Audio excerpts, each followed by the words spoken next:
Bonjour.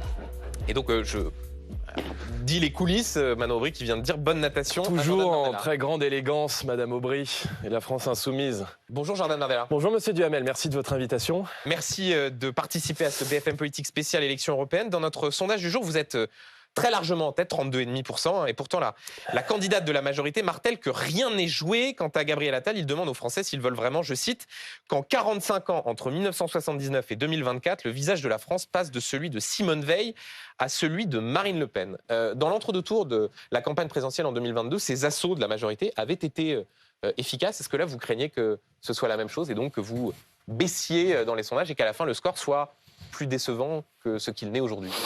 Non, ce qui est décevant, c'est le niveau des arguments. Je veux dire, on est dans un débat démocratique, on peut se confronter, on peut confronter les deux visions qu'on a de l'Europe sans tomber dans des espèces de caricatures ou systématiquement dans des instrumentalisations de périodes qui parfois ont pu être douloureuses. Moi, je m'étonne de voir que depuis le début de cette campagne des élections européennes, Emmanuel Macron et sa candidate font campagne en instrumentalisant le drame de l'Ukraine et le conflit en Ukraine.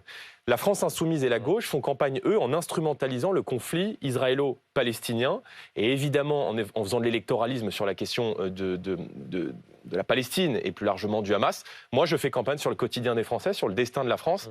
Et moi, j'ai des propositions concrètes et je n'ai pas peur du débat. Donc oui, c'est le niveau des caricatures. Et on va les détailler dans un instant, vos propositions. Rentrons dans les sujets européens. Tout au long de cette campagne, vous avez été ciblé par vos opposants pour votre manque d'implication au Parlement européen.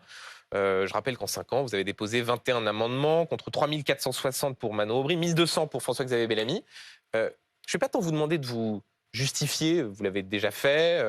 Est-ce que simplement vous vous engagez dans le prochain mandat à être un peu plus travailleur, un peu moins dilettant? Non mais, Monsieur Duhamel, j'ai un taux de présence de 94% au Parlement européen. Donc on va peut-être... Attendez, on va aller au bout. On a décortiqué les chiffres. Mais moi, je vais décortiquer sur le taux de présence, et notamment quand il y a des votes en plénière. C'est une toute petite partie du travail de député européen. Donc moi, je vais décortiquer aussi. On peut passer, si vous voulez, l'émission dessus, mais j'ai l'un des meilleurs taux de présence en plénière de tous les eurodéputés français. Et vous prenez l'indicateur qui arrange, c'est-à-dire celui du peu d'amendements, parce que je suis dans une commission, celle des pétitions, où on peut déposer peu d'amendements. Que vous avez choisi d'ailleurs. Par définition. Mais j'ai sur les questions orales, sur les questions écrites, sur les interventions orales en plénière, des taux qui sont un peu meilleurs que ceux de la moyenne des eurodéputés français. Mais si un Français qui... je vais progresser, je vais essayer d'en faire plus. Si un Français qui nous regarde est capable de citer un amendement de Manon Aubry qui a passé 5 ans à déplacer des virgules, ou de M. Bellamy, très bien, mais moi je pense que les Français, en tout cas moi je ne suis pas capable de vous citer un seul amendement donc ça va continuer comme de ces gens-là qui ont changé la vie des Français en mieux. Donc je vais vous dire, depuis 5 ans, Monsieur Duhamel, j'ai rempli le rôle que m'ont donné les Français et que m'a donné la démocratie française.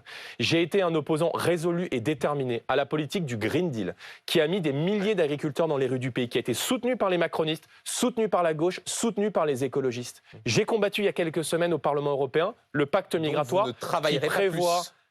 Mais je travaille, Monsieur Duhamel. Demandez-vous plutôt pourquoi est-ce qu'aujourd'hui, nous sommes donnés très largement en tête de ces élections européennes. C'est peut-être que, contrairement aux observateurs et à mes opposants politiques, les Français voient peut-être une utilité à ce que je sois dans la vie publique. Et en tout cas, moi, j'ai été leur avocat, je serai leur avocat.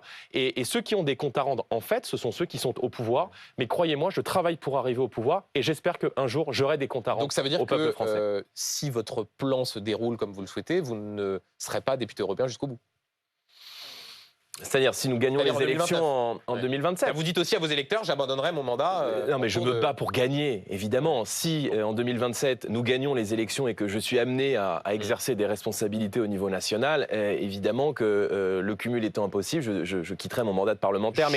Mais je pense que nous pouvons avoir aujourd'hui la délégation la plus importante du Parlement européen. Et moi, dans cette dernière ligne droite, je veux dire aux Français que rien n'est gagné, il faut voter. Justement, Jordan Bardella, au Parlement européen, vous siégerez au sein du groupe ID.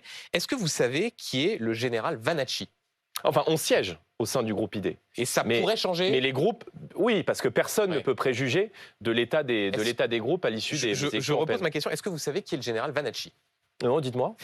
Le général Vanacci est candidat aux européennes en Italie pour la Ligue, le parti de votre ami, Matteo Salvini. Je vous lis quelques-unes de ses saillies dans un livre qu'il a publié.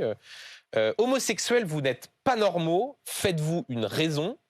Fermez les guillemets, voilà, on voit cette phrase. Il parle aussi concernant une joueuse de volley italienne noire, de traits, ouvrez les guillemets, qui ne représentent pas l'italianité. Dernier exemple en date ces derniers jours, le général Vanacci qui a fait référence à une brigade de l'armée mussolinienne.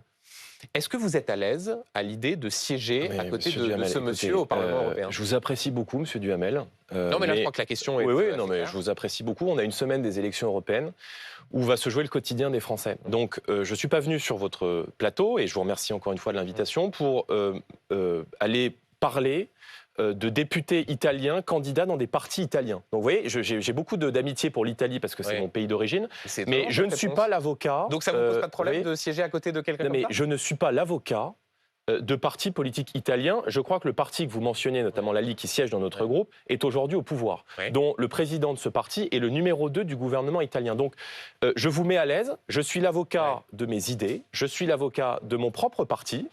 C'est déjà un travail important de défendre nos idées. Donc je ne suis pas l'avocat de ce monsieur que je ne connais même pas et de partis politiques italiens qui siègent au Parlement européen. Ça fait la une des journaux italiens. Elle est étonnante votre réponse parce que si j'ai bien suivi l'actualité, il y a quelques jours, vous avez annoncé une rupture avec l'AfD, le parti d'extrême droite allemand, précisément et notamment parce que sa tête de liste avait dit les SS n'étaient pas forcément tous des criminels. Parce qu'il y a une multiplication de provocations. Et j'ai dit qu'à l'issue des élections européennes, il y aurait évidemment une recomposition des forces au sein de ce Parlement et que je ne souhaitais pas travailler avec ce mouvement politique. Mais donc là, pour l'AfD, rupture. Mais par contre, un parti qui présente sur sa liste et qui sera vraisemblablement élu quelqu'un qui dit homosexuel, vous n'êtes pas normaux.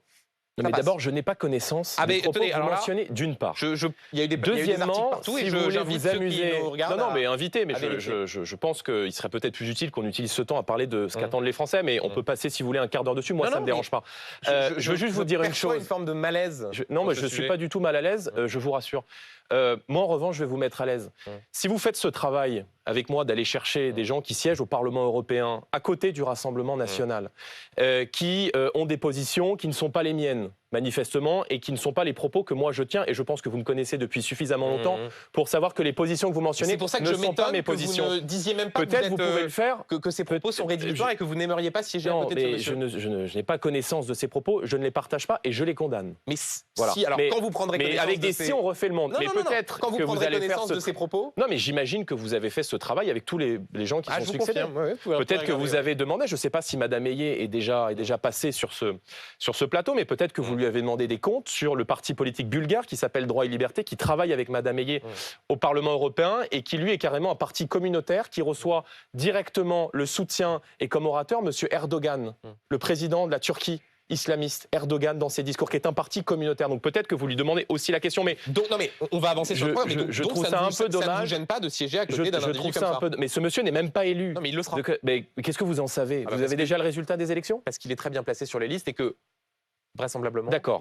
Donc vous me demandez des comptes sur quelqu'un qui n'est pas élu, avec qui je ne siège pas et que je ne connais pas. Donc ça vous pensez que c'est sérieux? Oui, je pense que c'est assez sérieux. Et d'ailleurs, j'ai posé la question à d'autres membres du Rassemblement national qui, à minima, considéraient que ces propos étaient plus que problématiques. Jordan Bardella, parlons de votre programme. Et je voudrais prendre 3 mesures de ce programme. La première, refoulement systématique des bateaux de migrants. Deuxième proposition, priorité nationale dans les marchés publics. Et troisième proposition, baisse de la contribution française à l'Union européenne. Sans parler de l'opportunité ou de la pertinence de ces propositions, le point commun, c'est que ces 3 propositions sont contraires au droit européen et sont contraires aux règles qui régissent aujourd'hui l'Union. Il y a 2 scénarios. Ou bien vous dites aux Français j'appliquerai ces mesures, mais en réalité elles ne sont pas applicables, ou bien c'est une façon d'essayer de les convaincre tout en sachant très bien que vous ne pourrez pas le faire. Lequel des 2 scénarios? Moi, je fais le constat aujourd'hui que la France ne défend plus ses intérêts sur la scène européenne. Et qu'aujourd'hui, c'est un sondage qui a été publié par Cluster 17, il n'y a que 3% des Français qui sont satisfaits du fonctionnement de l'Union européenne. Donc, je souhaite, sur un certain nombre de sujets, que vous mentionnez notamment les sujets économiques et migratoires, changer le fonctionnement de l'Union européenne. On peut peut-être prendre point par point.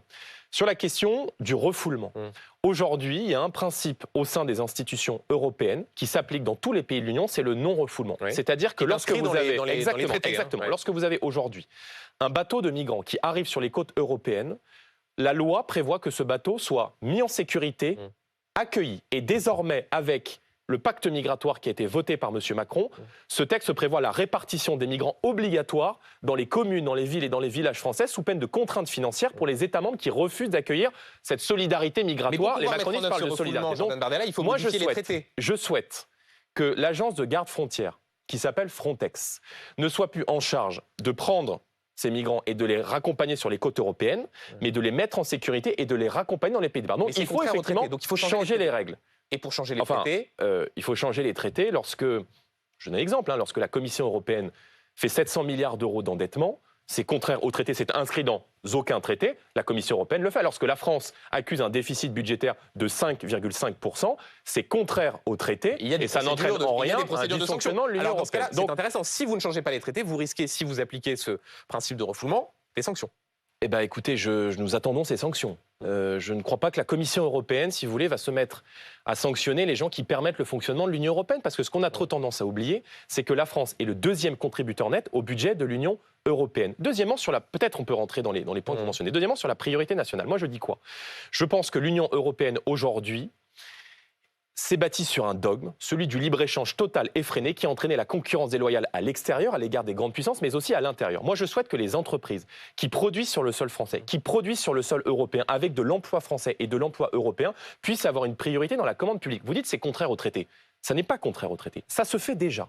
C'est l'article 346 du TFUE qui prévoit notamment sur les sujets de défense, ça existe déjà sur les sujets de défense. Mais vous citez souvent l'exemple des cantines scolaires. Mais je souhaite que dans les cantines, exactement, là, ça déroge au traité. J'accepte le fonctionnement de l'Union européenne, j'accepte la coopération européenne, à condition que la France défende ses intérêts et qu'on puisse changer les règles du jeu. C'est pas une forme de Frexit caché, au fond, de dire, point par point, on défend des mesures qui ne sont pas conformes au droit européen. Si on déroge au droit européen, il n'y a plus de droit européen. Il faut changer les règles. Je vous donne un exemple très simple. Il faut l'unanimité. Attendez, il faut se mettre d'accord avec les autres pays. Oui, mais lorsque Mme Hayé et M. Macron adoptent le rapport Verhofstadt à l'automne dernier, prévoient l'élargissement à 37 États, prévoit l'Europe fédérale, c'est-à-dire la dilution de la France dans une Union européenne fédérale où la présidente de la Commission européenne serait quasiment la présidente des États-Unis d'Europe. Lorsqu'il prévoit la suppression du droit de veto, il ne porte pas l'ambition de changer les règles, de changer les traités. Moi, je suis favorable à une coopération européenne. Je veux bâtir l'Europe du XXIe siècle, mais je veux la bâtir sur des principes très clairs. On passe du libre-échange au juste échange. On fait du patriotisme économique, comme font toutes les grandes puissances qui marchent dans la mondialisation. Et on passe d'une Europe sans frontières à une Europe qui protège ses frontières et qui nous protège du défi migratoire. Donc, effectivement, je souhaite, pardonnez-moi, pour vous répondre, changer un certain nombre de règles. Et peut-être lorsque vous dites on souhaite baisser la contribution française au budget de l'Union européenne, aujourd'hui, la contribution française à l'Union européenne a explosé. Il n'y a pas de raison qu'on demande aux Français de faire des efforts et qu'on ne demande pas à l'Union européenne qui finance le réseau d'eau à Gaza, alors que nous avons des millions de nos concitoyens et des milliers de Français dans nos territoires d'outre-mer, à Mayotte ou aux Antilles, qui n'ont pas accès à l'eau potable, de ne pas pouvoir bénéficier de cet argent et de cette aide publique qui est le fruit du travail de tous les Français. Et dont les règles sont régies par, encore une fois, les traités et le droit européen. Sur l'Ukraine, Jordan Bardella, est-ce que vous redites ici sur ce plateau que pour que toute négociation soit possible, il faut que Vladimir Poutine retire ses troupes d'Ukraine? Oui, il faut faire entendre à Vladimir Poutine qu'il n'a rien à gagner en Ukraine. Et moi, je me suis toujours tenu à une position d'équilibre dans ce conflit, qui est celui à la fois d'un soutien clair et affirmé à l'Ukraine, et éviter évidemment une tentative d'escalade avec une puissance qui est une puissance nucléaire. Et en cela, moi, je rejette totalement la position du président de la République que je juge anxiogène d'envoyer des troupes ou de partager notre arme nucléaire avec nos partenaires européens. Donc vous dites bien, le préalable, c'est il faut que Vladimir Poutine retire ses troupes d'Ukraine. Alors pourquoi est-ce que Marine Le Pen, je vous attendais. Le 12 mars à la tribune de l'Assemblée disait la chose suivante, ouvrez les guillemets, stratégiquement et politiquement, il est illusoire de croire que la Russie va retirer ses troupes dans ce qui serait alors pour elle une défaite cinglante. Ça serait évidemment une défaite pour la Russie. C'est incontestable. Marine Le Pen ne dit pas qu'il faut que les troupes russes se retirent du territoire ukrainien. Elle dit qu'un retrait des troupes russes serait évidemment une défaite. C'est la fin de la phrase que vous avez citée pour Vladimir Poutine. C'est une évidence. Mais aujourd'hui, il est illusoire. Donc ça veut dire que ce que vous défendez est illusoire? Non, c'est pas du tout illusoire. Je pense que c'est la condition préalable à toute négociation de paix. Si demain, nous voulons rétablir les conditions de la paix entre l'Ukraine et la Russie, et je pense que c'est la finalité de toutes les tentatives diplomatiques qui sont impulsées dans tous les États européens, c'est évidemment un retrait des troupes russes. Et je pense par ailleurs que l'Ukraine doit pouvoir bénéficier du matériel nécessaire pour tenir le front. J'ai cru comprendre que si vous arriviez au pouvoir, vous seriez à Matignon et que Marine Le Pen serait présidente. Vous avez donc une potentielle présidente qui dit il serait illusoire de penser que Vladimir Poutine va retirer ses troupes d'Ukraine, et vous dites le préalable au moindre négociation, c'est que ses troupes soient retirées. Oui, il va falloir vous mettre d'accord. Mais quelle est la contradiction? La contradiction, c'est que Marine Le Pen n'y croit pas et vous vous dites c'est un préalable. Oui. Non mais on peut, si vous voulez, avoir un jugement. Pas, alors Mais non mais la question c'est pas j'y crois ou j'y crois pas. Je fais pas de la morale. C'est un état de fait. Pas de la morale. C'est non mais pas du. Non mais attendez. L'état d'une négociation. Attendez. Si vous essayez de trouver je sais pas ce que vous essayez de pointer, un espèce de désaccord entre Marine et moi. Le fait que vos positions ont parfois varié sur la question ukrainienne. Vladimir Poutine a agressé l'Ukraine. Nous avons condamné, sans la moindre ambiguïté, l'agression de l'Ukraine par la Russie. Et depuis le début de ce conflit, nous disons aujourd'hui que la Russie apparaît comme une menace multidimensionnelle, que nous devons nous prémunir de tout risque d'escalade avec la Russie parce que la Russie est une puissance nucléaire. Et moi, je viens de dire, la question c'est est-ce qu'on y croit ou est-ce qu'on n'y croit pas? Ça, c'est un jugement moral. Mais si demain on veut négocier la paix, il faut évidemment que la Russie retire une partie de ses troupes. La question c'est est-ce qu'on y croit? Non mais Marine Le Pen dit aujourd'hui c'est illusoire. Et moi je dis demain si on veut négocier la paix, la condition c'est évidemment qu'on pose sur la table la demande de retrait des troupes russes. Donc je vois pas la difficulté. Avant de vous poser quelques questions politiques rapidement, sur votre liste, le 9e est Thierry Mariani, ancien ministre de Nicolas Sarkozy. J'aurais pu préparer l'interview avant en fait et cocher les. Si j'avais mis un bingo là en cochant toutes les cases. Ah vous êtes parfaitement prévisible. Je vais vous dire, l'honnêteté m'oblige à vous dire qu'en ayant écouté pas mal de vos interviews, vous l'êtes aussi parfois. Donc un partout balle au centre. On est fait pour s'entendre. Alors. Thierry Mariani, 9e sur votre liste, ancien ministre de Nicolas Sarkozy. Oui. Est-ce que ça pourrait faire un bon ministre des Affaires étrangères si vous arrivez au pouvoir? Le ministre des Affaires étrangères devra, dans un gouvernement du Rassemblement national, épouser la position du couple exécutif.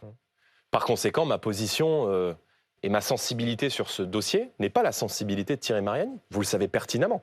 Donc ça veut dire que vous mettez sur votre liste en position éligible quelqu'un qui va donc siéger au Parlement européen, voter, quelqu'un dont vous savez à l'avance qu'il ne pourrait pas faire partie d'un gouvernement du Rassemblement national. Pas aux affaires étrangères. Mais enfin, vous savez, un mouvement politique, c'est pas une secte. Non, mais enfin là, Et moi, j'ai assumé. Quand vous dites sensibilité, moi je trouve le mot intéressant. Ouais, mais, il ne s'agit pas d'un détail. C'est la position vis-à-vis sans doute de la plus grande crise diplomatique militaire depuis plusieurs dizaines d'années. Vous savez, Thierry Mariani a été ministre de Nicolas Sarkozy. Et il a sur ce conflit et sur ce territoire la position du président Sarkozy et du président dont il a été ministre. Et si vous voulez, moi j'assume avec parfois, ça présente aussi peut-être des désavantages. Mais lorsque vous faites, lorsque vous faites l'union. Non, c'est pas un boulet. Lorsque vous faites l'union. C'est un atout alors. Je peux vous répondre? Oui. Merci. Lorsque vous faites l'union, lorsque vous faites le rassemblement, lorsque vous ouvrez votre liste à des gens qui viennent d'autres mouvements politiques, il faut aussi accepter que des gens n'aient pas 100% le même avis que vous. Mais moi, je porte l'ambition de rassembler avec mon mouvement politique 50% des Français. 50% plus une voix pour l'emporter. Donc il y a forcément des gens qui ne partagent pas l'intégralité de mes positions. Vous lui demanderez de faire attention à ses votes? Ou est-ce que, encore une fois, vous direz non, sensibilité, il vote ce qu'il veut sur l'Ukraine, la Russie, les sanctions? Écoutez, vous connaissez ma position sur ce conflit. Et jusqu'aux dernières nouvelles, c'est dans un mouvement politique, le président et au sein de notre mouvement aussi la présidente de groupe à l'Assemblée, Marine Le Pen, qui fixons la ligne politique. Maintenant, vous ne pouvez pas avoir dans un parti, M. Duhamel, 100% des gens qui pensent la même chose. J'imagine que dans la rédaction de BFM TV, il n'y a pas 100% des gens qui sont macronistes. Et il ne vous a pas empêché. Il y en a peut-être voir bien un ou deux qui votent pour nous. Il ne vous a pas échappé, Jordan Bardella, 1, que nous ne sommes pas macronistes, et 2, que nous ne sommes pas candidats aux élections européennes. Non, enfin, en tout cas. Peut-être que certains journalistes, dans les années qui viennent, le seront. En l'état, je crois que nous ne sommes pas candidats. Non, vous avez le bénéfice. Non, mais vous avez le bénéfice du doute. En tout cas, ce qui est sûr, parce que tout le monde aura compris, c'est qu'à mon avis, et vous êtes certainement pas bardéliste, mais ça, c'est un autre. Non, mais je vois en tout cas cette tendance parfois, mais qui est d'ailleurs commune à Manon Aubry, quand on pose des questions qui ne plaisent pas tout à fait, on part sur des sortes de procès d'intention. Je ne sais pas ce que ça signifie, mais voilà. Une toute dernière question, Jordan Bardella. Au lendemain du 9 juin, si vous faites plus de 30%, certains vous imaginent avoir des ambitions présidentielles. Est-ce que votre tête va tourner? Est-ce que vous allez prendre la grosse tête? Je pense que si j'avais dû prendre la grosse tête, je l'aurais déjà prise, sauf votre respect. Et je ne me bats pas pour moi.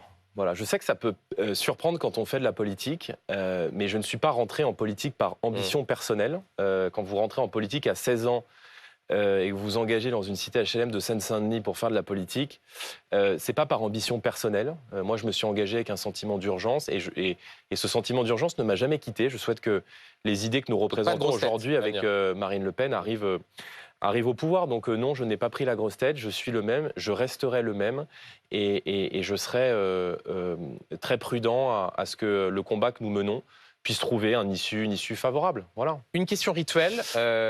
Pour celui qui va vous succéder en direct, en l'espèce, Léon Desfontaines, la tête de liste communiste, Une qualité et un défaut, je rappelle qu'à l'occasion d'un débat précédent, vous l'avez appelé Monsieur Staline. Bon, bah, ça donne le ton. Hein. Donc une qualité et un défaut pour Léon Desfontaines. Bon, je trouve qu'il fait une bonne campagne.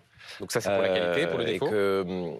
La qualité, je dirais, on a le même âge. Et je pense qu'on a un défi commun, c'est celui de réconcilier les Français avec la politique. Et en cela, évidemment, de voir des jeunes profils émerger dans tous les mouvements politiques, je pense que tout le monde devrait s'en réjouir. Et un défaut, mais je pense qu'il connaît déjà ma réponse, c'est qu'on est en 2024 et M. Desfontaines a encore le mauvais goût d'être communiste. Et ça vous pose problème? Non, mais c'est étrange.